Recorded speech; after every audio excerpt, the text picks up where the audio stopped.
ভাই আমার বউরে দেখছেন? আপনার বুড়ো আমি কেমনে দেখলো? আমার বউ অনেক সুন্দর, লগে একটা বাচ্চা আছে ছোট, এমন তো কত মাই আছে। কিন্তু আমার বউ অন্যরকম, দেখতে অনেক সুন্দর, মুখটা কেমন মায়ায় মায়া ভরা। দেখছেন ভাই? দূর মিয়া, জানতেন যা। মিম, আমি তোমার কত খুঁজছি, কোথাও পাই না। নাকি রাস্তা ছাড়বেন নাকি আমি মানুষজন ডেকে মার খাওয়াবো আপনার? তোমার না নিয়ে আমি কোথাও যাবো না, চলো আমার লগে বাড়িতে। তোর বাবুটা তো অনেক কিউট, তবু হারামিটাই বুঝলো না। ওরা করিস না ভাই, ওর মতো আপন কেউ নাই। মিম, ও মিম তুমি কই? স্যার, আমার বান্ধবী মিম গার্মেন্টসে কাম করতে চায়, যদি একটু সুযোগ দিতেন। ঠিক আছে, ফ্লোর ইনচার্জের সাথে কথা কয়ে দেখুন। মিম রায়না দেন না। তুই আমার মায়ের অনেক জ্বালাইছস, খবরদার তুই মিমেনে আমার মুখে আনবি না। না না, আমি আর মিমরে কষ্ট দিব না, আপনার খালি তার আয়না দেন।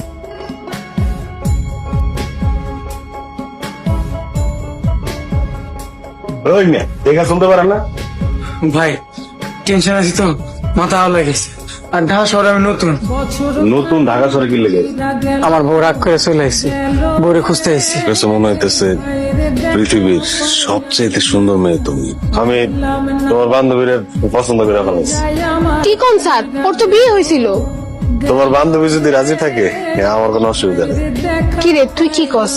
আমি বাড়িতে চলে গেলাম। মিমরে কই পামো?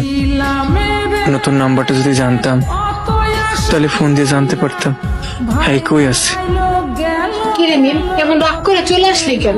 আমার ভাল লাগতেছিল না তাই চলে এসেছি। স্যার তোরে পছন্দ করে বিয়ে করতে চান। আমি আর কারো কোনোদিনও বিয়ে করতে পারবো না। তোর তো ডিভোর্স হয়ে গেছে। হ্যাঁ, ডিভোর্স হয়েছে, কিন্তু আমার বিয়ে একবারই হয়ে গেছে। ভাবিরে পাইছেন? না রে ভাই, পাইলে তো এতক্ষণে গ্রামে থাকতাম। আমার কইদের বউটা যে কই আছে? আপনার বুড়ো এত ভালোবাসে? তার থেকে বেশি ভালোবাসি, অনেক বেশি।